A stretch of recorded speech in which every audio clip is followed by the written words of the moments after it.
Law 13. When asking for help, appeal to people's self-interest, never to their mercy or gratitude. Judgment. If you need to turn to an ally for help, do not bother to remind him of your past assistance and good deeds. He will find a way to ignore you. Instead, uncover something in your request or in your alliance with him that will benefit him and emphasize it out of all proportion. He will respond enthusiastically when he sees something to be gained for himself. Observance of the law. In 433 BC, just before the Peloponnesian War, the island of Corcyra, later called Corfu, and the Greek city-state of Corinth stood on the brink of conflict. Both sides sent ambassadors to Athens to try to win over the Athenians to their side. The stakes were high, since whoever had Athens on his side was sure to win, and whoever won the war would certainly give the defeated side no mercy. Corcyra spoke first. Its ambassador began by admitting that the island had never helped Athens before, and in fact had allied itself with Athens' enemies. There were no ties of friendship or gratitude between Corcyra and Athens.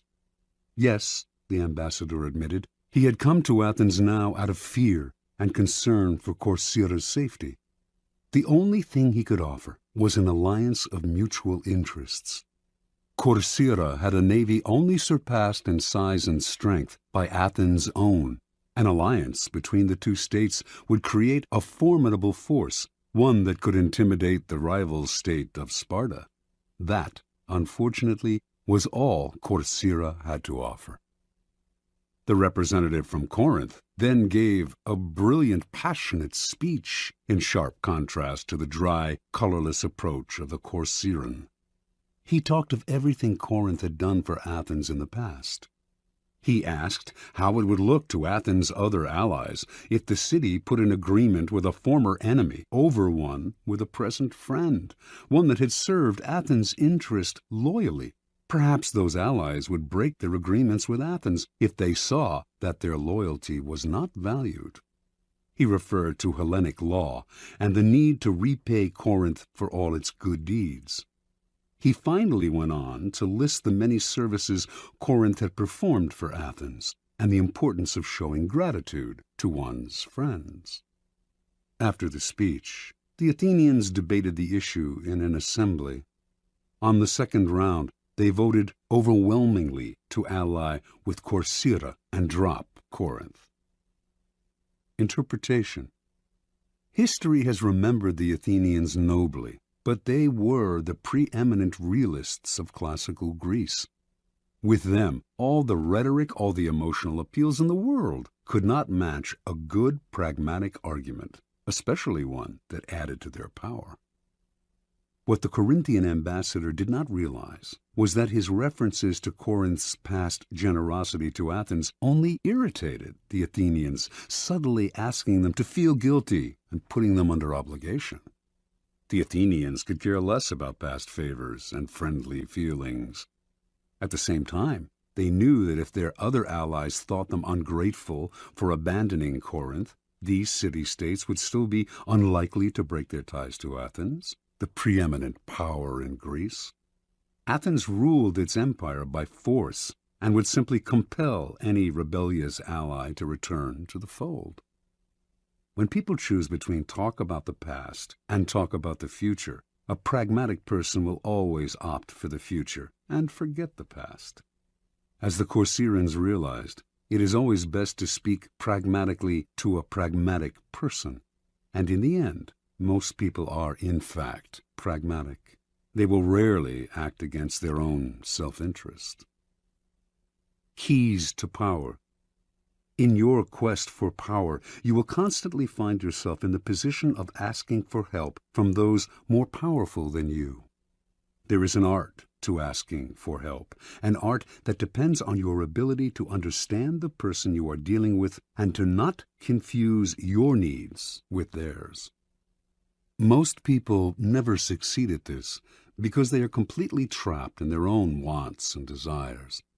They start from the assumption that the people they are appealing to have a selfless interest in helping them. They talk as if their needs mattered to these people, who probably couldn't care less.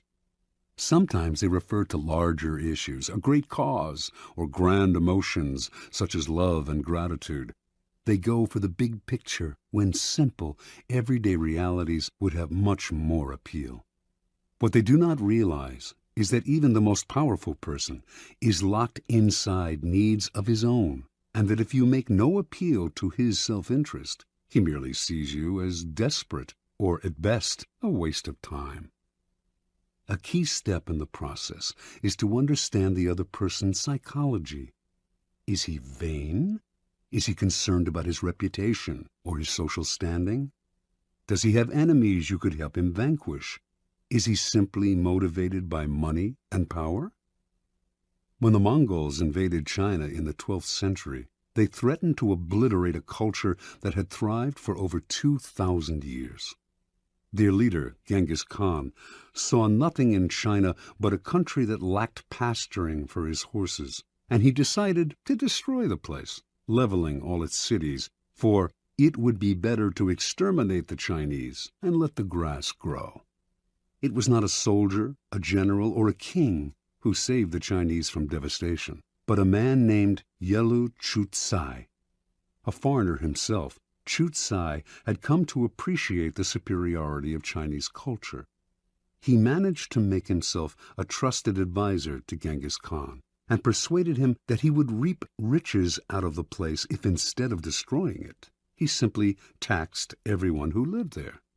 Khan saw the wisdom in this and did as Chutsai advised. When Khan took the city of Kaifeng after a long siege and decided to massacre its inhabitants, as he had in other cities that had resisted him, Chutsai told him that the finest craftsmen and engineers in China had fled to Kaifeng, and it would be better to put them to use. Kaifeng was spared. Never before had Genghis Khan shown such mercy, but then it really wasn't mercy that saved Kaifeng. Chutsai knew Khan well. He was a barbaric peasant who cared nothing for culture, or indeed for anything other than warfare and practical results. Chutsai chose to appeal to the only emotion that would work on such a man: greed. Self-interest is the lever that will move people. Once you make them see how you can in some way meet their needs or advance their cause, their resistance to your requests for help will magically fall away. At each step on the way to acquiring power, you must train yourself to think your way inside the other person's mind, to see their needs and interests, to get rid of the screen of your own feelings that obscure the truth. Master this art, and there will be no limits to what you can accomplish.